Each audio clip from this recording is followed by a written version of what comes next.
You're listening to an African Elements top news story for July 10, 2025.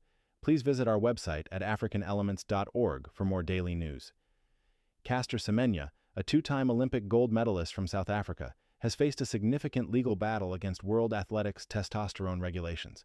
Her fight gained momentum with a recent ruling from the European Court of Human Rights, ECHR, which found that Semenya had not received adequate institutional safeguards in Switzerland to address her discrimination claims. This ruling does not immediately overturn World Athletics rules, but brings renewed attention to the policies affecting her ability to compete.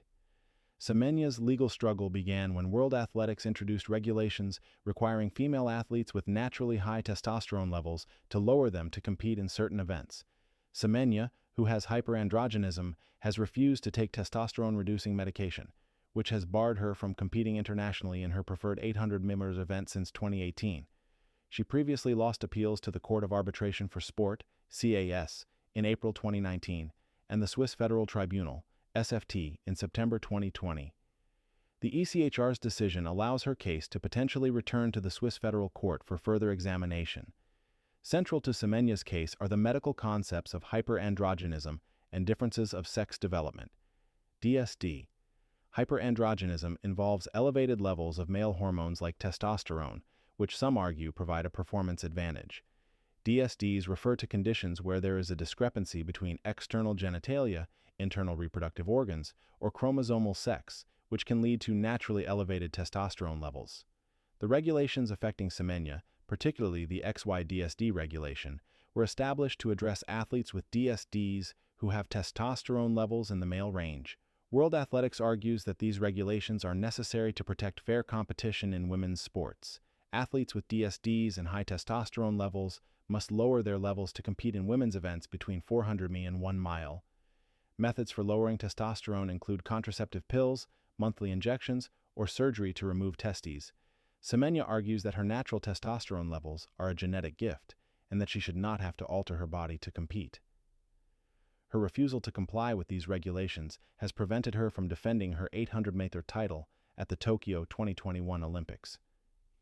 Despite the ECHR ruling, Semenya's ability to compete without medication remains uncertain unless World Athletics changes its stance.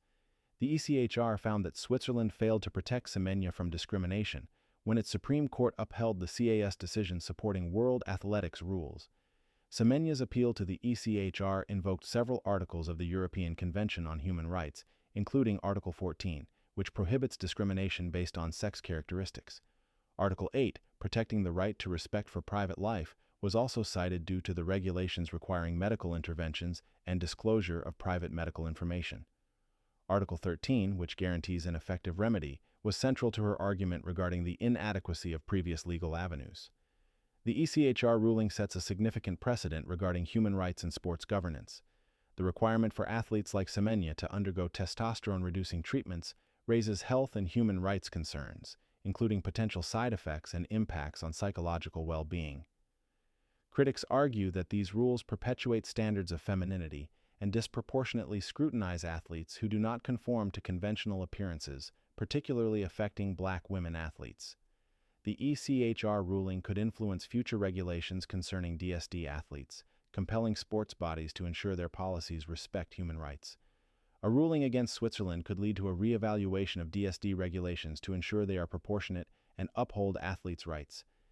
If the ECHR's decision is upheld, it could pressure World Athletics to revise its DSD regulations. Semenya's legal team may leverage any favorable ECHR ruling to challenge the DSD regulations directly with World Athletics.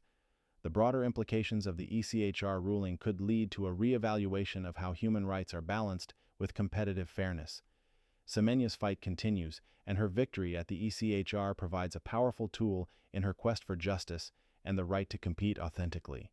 Her commitment to advocating for the human rights of female athletes resonates within the African diaspora, where issues of bodily autonomy and systemic discrimination are prevalent.